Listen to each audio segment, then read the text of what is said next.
Right now, 7 of the world's largest private equity firms, including KKR, Warburg Pincus, and TPG Capital, are locked in a fierce bidding war. Billions of dollars are flooding into a single target. They are fighting for a 25% stake in Cloud9, a maternity and pediatric hospital chain based in Bengaluru. This contest places a 10,000 crore rupee valuation on the company. Why are the most sophisticated investment giants on the planet fighting to write billion-dollar checks for a regional maternity clinic? This bidding war is a flashpoint. It highlights a massive, multi-billion-dollar shift in how capital flows through the Indian healthcare system. To understand this financial frenzy, we have to look at the physical reality on the ground. India's most lucrative financial market is built directly on top of a severe national infrastructure crisis. This chart shows the physical bed shortage in India. The country currently has only 1.3 hospital beds per 1,000 people, compared to the global median of 2.9.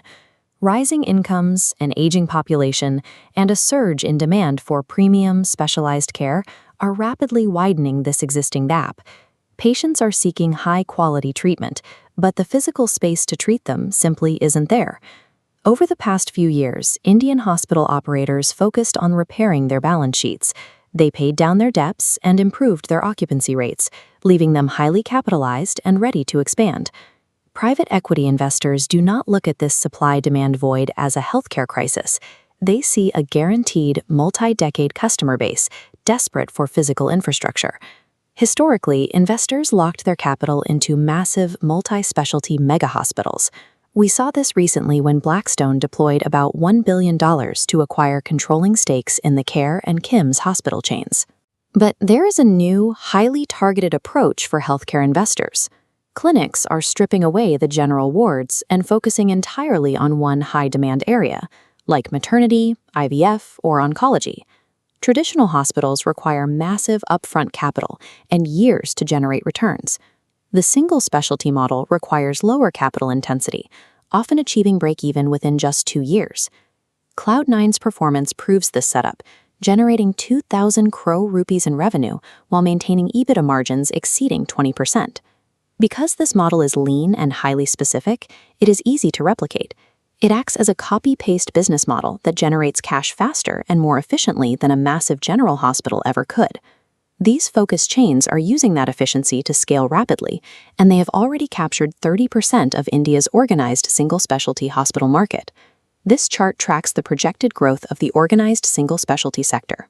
Currently valued at $4 billion, the market is expected to more than double, reaching $9 billion by 2028. Operators are accelerating this growth by acquiring smaller clinics in aggressive roll-ups, driving higher patient volumes, and steadily increasing their average revenue per occupied bed.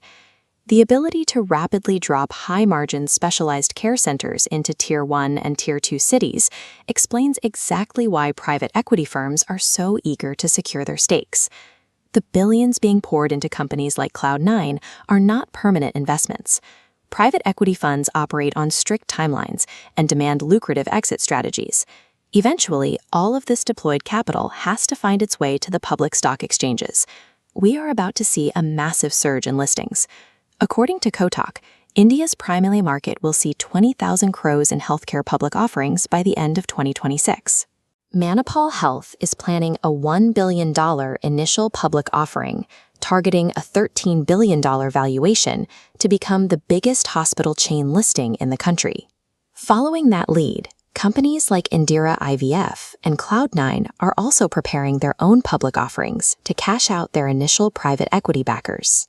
The bidding war for Cloud9 is the blueprint for India's healthcare future. As long as the physical bed shortage persists, targeted, high-margin specialty clinics will continue turning an infrastructure crisis into the most dynamic financial market in the country.